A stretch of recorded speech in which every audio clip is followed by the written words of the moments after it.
বাংলাদেশ থেকে লক্ষ লক্ষ মানুষ, বাংলাদেশের বিভিন্ন প্রত্যন্ত অঞ্চল জেলা থেকে লক্ষ লক্ষ মানুষ ঢাকার দিকে ছুটে আসছেন শুধু প্রিয় নেতাকে এক নজর দেখার জন্য।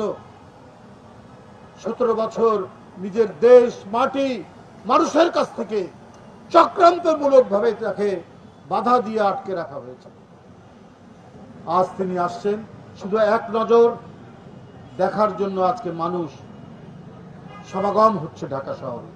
বন্ধুরা আমার, আমরা সরকারের কাছে বলেছি তার পর্যাপ্ত নিরাপত্তা দেওয়ার জন্য।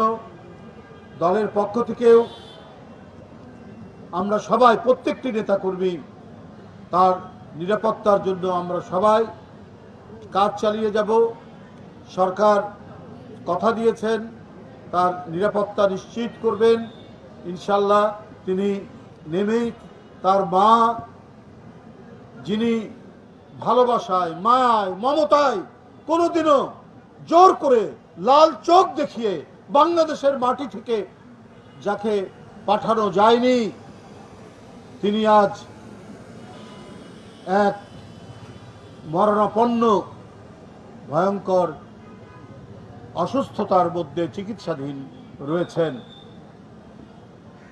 এভারকেয়ার হাসপাতালে। উপস্থিত নেতৃবৃন্দ, আজকে